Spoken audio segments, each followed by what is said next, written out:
Let's throw our hands in the air as we soar through the sky. Yatta! We'll catch the sun with your hand in mine, and if we work as a team, everything will be fine. Yeah!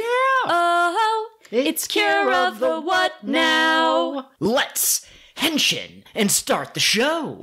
Hello, fellow high school applicants, and welcome to episode 39 of Cure of the What Now? The one show where we know high school is the most serious thing you will ever apply for. In your entire life, you better have those high scores, those good grades, and those kick-ass tennis serves. Or alternate club activities, you know. Some people can throw a ball really good, some people can hit one really good. It really, something about something interacting to do with balls. Yeah. Absolutely. I'm your host, Kat, and I've been working on my skills by smacking a ball against a wall. That's sure to make me good at tennis. I mean, that is what tennis is all about, so... Yeah, but like, in tennis, the thing that you're hitting the ball to might move. Yeah, but... Walls don't move. Accuracy is important. I'm just being stupid. This is a goofy, fun time. Laugh at my joke. Who the f*** are you? Whoa! I'm Joel, co-host of the show, and I brought a pickleball paddle, so I guess I came to the wrong place. No, that's too bad. Although I believe that it's played on the same courts, it's just they sometimes have, like, lines that are closer, further in, if I recall correctly. What are sports? And then badminton is also tennis? Taller nets, higher in the air, longer paddles, and you play with a cock shuttle. I'm so glad you were a rich kid and you can teach me all of this. Yes, my affluent progeny status allowed me to run the Tagami corporation. Listen, guys, I don't want to call my husband out on Maine, but he went to golf camp and played lacrosse. I did not play lacrosse. Oh, I thought you went to lacrosse camp at some point. I think we briefly played it in PE one year, but no, I never went to lacrosse camp. Okay. I was a soccer, basketball, golf kid. Okay, fair enough. How you doing this week? I'm doing okay. How are you doing? I'm doing pretty good. I'm excited to do this episode because, you know, it's been a few days since we've recorded an episode, hasn't it? Yes. It definitely hasn't been a rush to try and get back on track after the tryptophan from the turkey knocked us out and made us sluggish. Do you have a discussion question for me this week? Actually, I have one. Oh, okay. If you were going to try to get into the prestigious Phoenix Academy, would you get in on a sports referral or your grades? Probably not a sports referral. I did track and cross country, but I was never, like, the best on the team among my age group.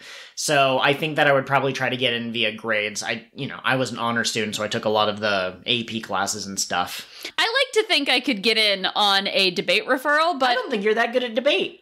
Excuse me, let's have a conversation about it. No, I'm really good at debate. I had several first place wins for Congress-style debate, which I don't think is really debate the way that people think about it. It's basically just give a speech, and if it's convincing enough, you win. Oh, okay. But it was my favorite because I didn't have to argue with anybody. Against someone else, sure. Now, to be clear, I was setting up for a joke where I'd have Kat debate me about her debate abilities. I do believe she's a good debater. Thank you. I am a master debater. Very interesting. You're full of beans today. You're like, oh, I'm just filling up on all of them, and I'm feeling jumpy, I'm feeling fighty. I'm feeling feisty as heck. Why don't you calm me down with a succinct summary of this week's Tropical Rouge episode? I am so tired that I was about to ask, what about the discussion question? But we just did that. That just happened. So I'm full of beans, and you're low on beans. Could I just offer you some of my beans? Some kind of, like, equalizer situation. Equal distribution of beans. 99% of the spouses hold 1% of the beans. Other way around. I guess it doesn't really matter, but I'm the 99% in this case with the low I said I was good at debate, which is words, not math. Math is your job.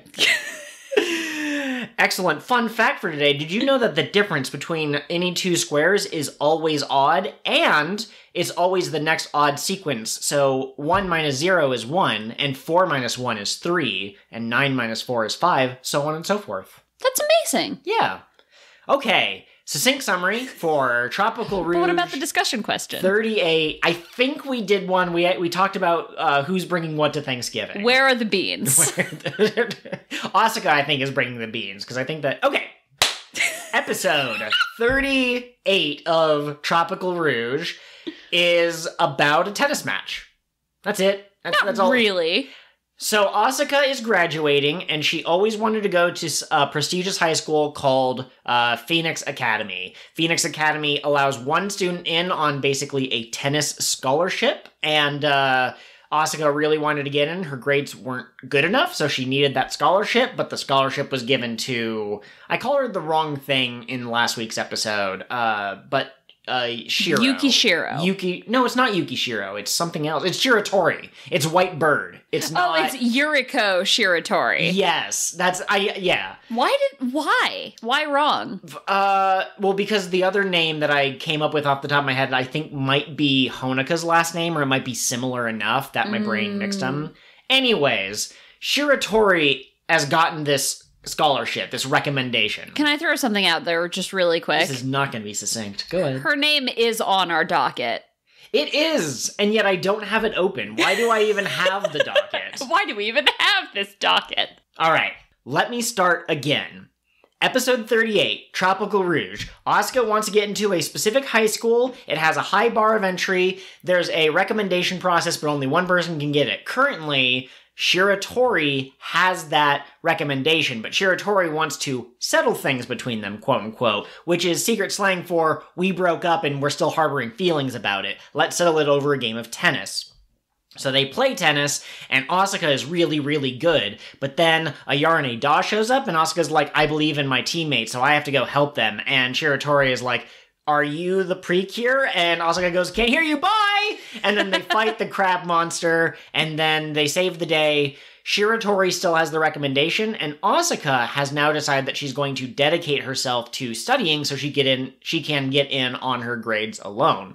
So it's a happy ending, and she has a path forward. She didn't win the tennis match. She would have if it had continued, but I don't think Asuka wanted to take that away from her ex, basically. Absolutely. Well, and it was really cute because Shiratori basically said, you should win this game, and then you can get the tennis referral, and I'll get in on my grades, and we can be a team again. Mm-hmm. And like, man, if only you'd had this conversation about your feelings a month ago. Now, to bring back a joke from King of the What Now, or maybe it was one of the bonus episodes, but Shiratori, this entire season, has been a dick. Has been a huge dick. She's a dick. And all she does is be basically mean, but not really mean, but like kind of catty is the word we use. Yes. And so in this episode, she's like, ooh, I missed you. No, you two broke up. Don't you dare. Don't you. And she tried to like say like, oh, when I kicked you off the team, I did that to protect you. What are you talking about? You kicked her out and ostracized her. Well, you didn't kick her out, but you basically said, you're not going to win. You're benched. You're turning your badge. And then she left because she was treated poorly. So, Shiratori, what the heck? In her defense, teenage girls make bad choices. I think everyone makes bad choices, but I think you can especially say that teenagers, in general, whether, male or female or non-binary. You don't have to get specific. There are no boys in PreCure. Laura is non-binary. She is neither a mermaid nor a human, but switches between the two. Wonderful. Imagine asking Laura her pronouns. Stop swearing at me. Did you like this episode? Yes. Okay. It was cute. It was a cute episode. I like that we got some closure between Asuka and the president, and Asuka kind of has a path forward now. She knows what she wants to do. But yeah, I mean, that's pretty much all I felt about it. There was a funny scene that I'll talk about in a moment when Asuka helped to defeat the yarane-da for the episode. And I realized that Chongi-re has hot guy dark circles under his eyes. Okay. Chongi-re, surprising hottie. We've had a few female generals from different seasons that were very clearly meant to epitomize kind of like the, what's it called in spy novels? The femme fatale? Femme fatale, yeah. It's kind of like the PreCure version of femme fatale. Not quite using their sexuality, but like curvaceous and sometimes not super dressed, like super, covered. And now we have Crab with abs to represent the other end of the spectrum. Well, yeah, and I'm just saying, like, if he was a human, he would be the thirst trappiest human villain. But as he is, he exclusively markets himself to monsters. You can't say that. Okay. Who is full of beans? Okay, Am I full of beans or are you full of beans? The beans come in and the beans go out. You can't explain that. Okay, how about a monster cuddler? How's that? That's better. Like a cuddlefish. A monster handholder. Lewd. So I will say for myself, I kind of like this episode because it showed that Asuka really is still kind of like the athlete. I kind of wish that we had seen other scenes of her kind of practicing in other episodes to kind of show that she's still on top of her game, but I guess it was kind of a nice reveal in this episode to be like, yeah, she's thinking about it lately. And I also like the fact that my expectations were subverted, that Asuka did not win and get into the academy on that kind of note. She decided that she was going to take the possibly harder route, but the only route available to her at this time. So, all right. It does fit with her character, though, because she didn't take what was basically a handout from Shiratori. She was like, no, I'm going to get there of my own hard work. Yeah, absolutely. Do you think that this episode cements the Shiratori-Asuka kind of relationship? Do you think it's par for the course, like it didn't really deepen it, or do you just see this as a tennis match? I mean, if those are my options, I'm going to go for the first one. I don't think that they're, like, dating. I don't think they're girlfriends, but I do think that they had a very close relationship, and now they have moved back in that direction. I think they're going to be friends moving forward. Yeah, I saw a lot of people in the pre-cord server saying that, Asuka and Shiratori is now like official canon. And I love ships in PreCure. That's one of my favorite things about it, is seeing the relationships and stuff. But I do not call something officially canon unless there is an explicit I love you or like a kiss. They gotta smooch, you guys. Yeah, so but I do think that there is some subtext here, and there's one part in particular where they're shouting about their feelings, and Shiratori says something like, I want to play tennis with you again, and the way they frame Asuka's surprise as the tennis ball goes past her and she misses it because she was so distracted by the words, there's some good subtext there, and I think that in the future maybe they will become girlfriends, but I wouldn't call it officially canon. Those are heavy words to swing around. Absolutely. Did you have any favorite scenes or quotes from this episode? I just want to point out that Chongi-re turned a crab into whatever this new form of yarane-da is called. That's a crab controlling another crab. How does Chongi-re feel about crabs, and Numeri feel about sea slugs, like sea cucumbers? Are they related, or do they see themselves as like humans with fish parts and they're completely separate? How do you see apes compared to you? I mean, I guess I see them as animals for the most part. Exactly. Yeah. I did think the butler saying, go and turn a living creature into a yarane-da was kind of funny. Like, that was a very forced way of saying it. Yes. But maybe it was foreshadowing, Yeah. It could crab was turned into a yarane-da. Next it'll be Chongi-re. Not next, like next episode. Sure. But like 3 episodes until the end, they'll do is probably right about when they'll start playing with that. Also, I realized something after recording the last episode and this episode. When we found out about the animals that can get turned into yarane-das using this new technique, we were told that they're not supposed to do it, but the bad guys did it anyways. Meanwhile, the queen said it's a rule that you have to have your memories taken, and as far as we can tell, the good guys are going to abide by those rules. I mean, very lawful and chaotic. Once again, I get the impression that if I existed in the PreCure world, I'd be on the villains team. I just don't follow rules well. That's fine, I would say that Laura doesn't necessarily follow rules super well. She lives within them, but she finds ways to subvert them, I think, to her own device. Oh my gosh, Laura's been my mother this whole time. Oh my god, were you also born of an oyster? Or are you also a mollusk that came out of a pearl? I am, in fact. I really love how... So this crabs walk side to side. So it's scuttling back and forth at top speed. It's a super fast yarane-da. Right. So because it's moving side to side, they can't hit it. But Asuka imagines the crab as a tennis wall. And she smacks her ball against that crab tennis wall. And and stuns it. Stuns it enough that they can finish it off. I also want to point out, apparently if you're paying attention to the Flamingo Swoop animation, there's like 1 or 2 frames where you can see a swan specifically, which is interesting because, I noticed that Shiratori meant white bird, but I think it more literally translates to swan. So in this episode, where their friendship level went up by 1, if this were like a dating sim or a video game with relationships, she gets like kind of a modification to her ability. I love that flamingos and swans are about as opposite as birds can get, because like swans are all about grace and beauty and whatever, and flamingos are just goofy to me. They're just legs. All legs. Legs, what's on the menu?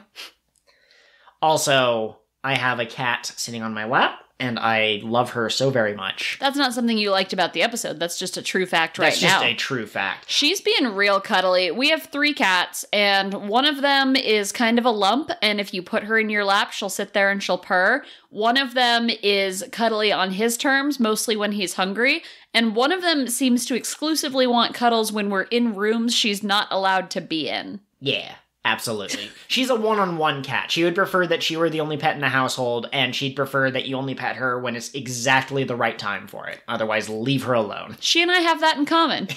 Absolutely. Is that about all you wanted to say on Tropical Rouge this week? I think so. Some people were commenting on, again, this is in the pre-cord server, but Minori has a book that is labeled like Intro to Tennis, where she explains the fact that tennis is played in sets. And so Shiratori wins the first game, but game isn't actually when the match is over. You play a certain number of games, and once you have a lead, you get the set. Sometimes you only play 1 set, sometimes you play multiple. But this book that she's reading from is gigantic. So some people in the Record server are like, why does she need a manual that big? And someone else goes, it's Minori. It probably has like every victory in the history of tennis for the last 100 years. Oh, I loved that. I loved the subtle nod to Go Princess PreCure, as tennis is the most princessy sport. Absolutely. I wish one of them had actually said that. Maybe Songo, like, oh, that's one of the most elegant sports out there, or something like that. Puppy face.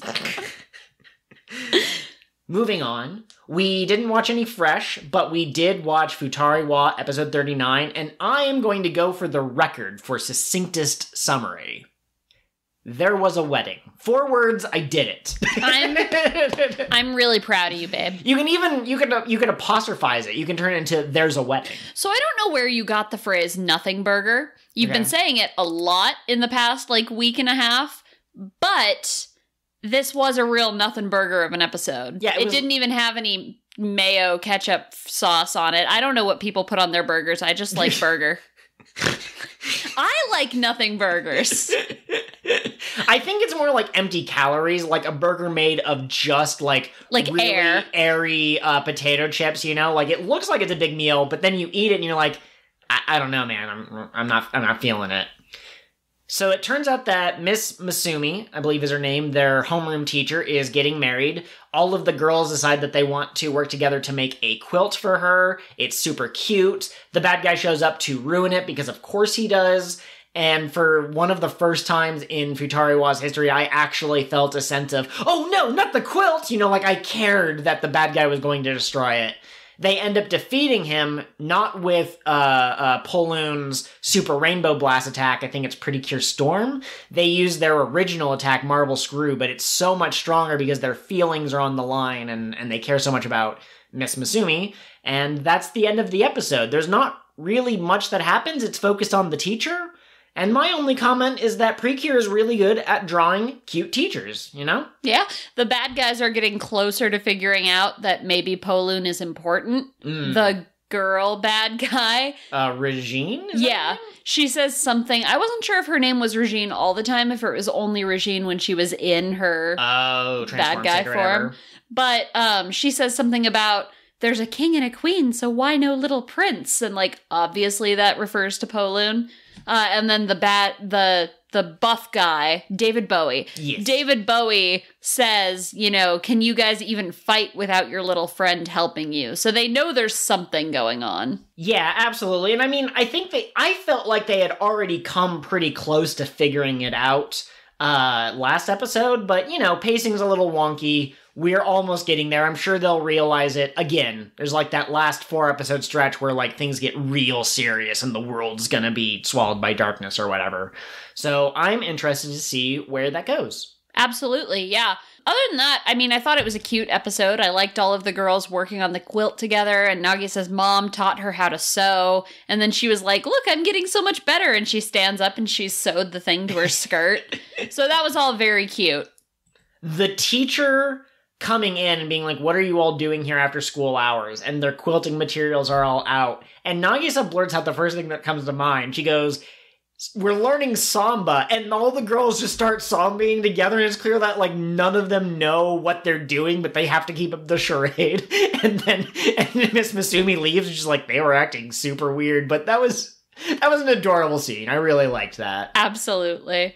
Do you have any other Futari Wa thoughts? We have a quote. Would you like to read it or shall I? One of us could be Honoka and one of us could be Nagisa. Okay, you be Honoka. All right.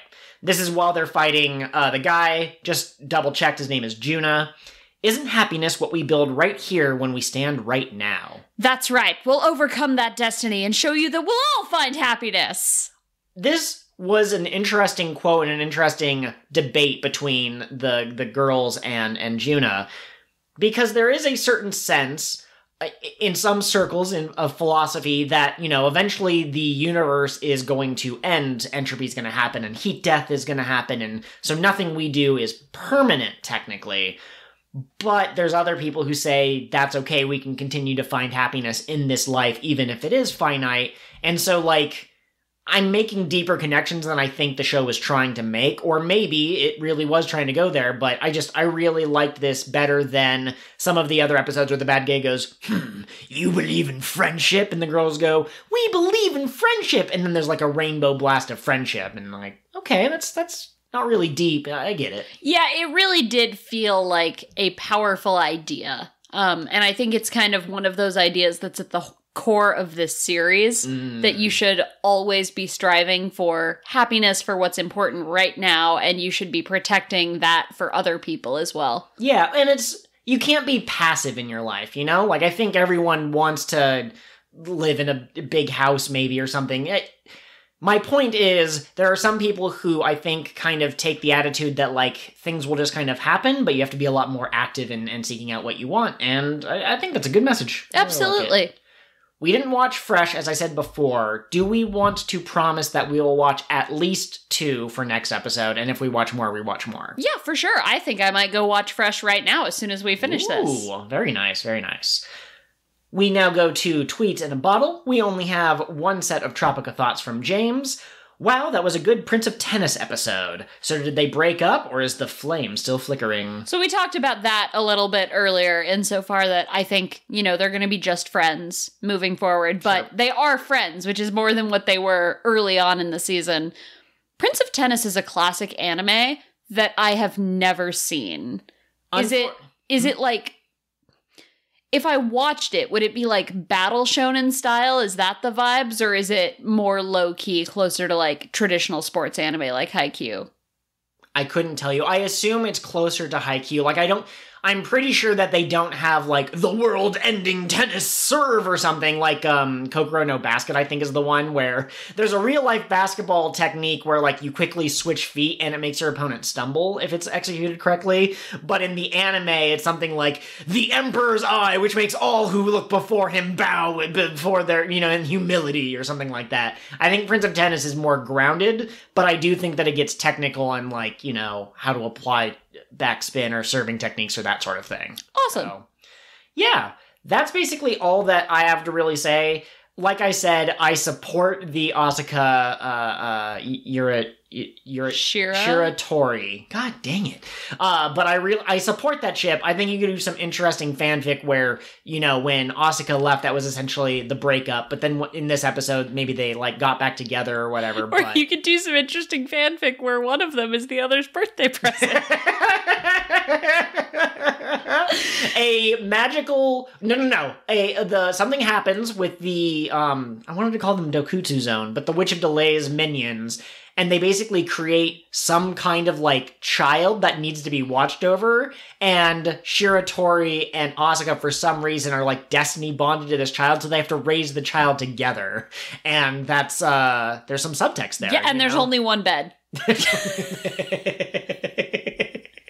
Absolutely. Also, I regret not making a My Hero reference when I saw that this episode was called Friendship Smash. Oh. Asuka, I can use 15% of my power! Tennis Smash! That would have been excellent.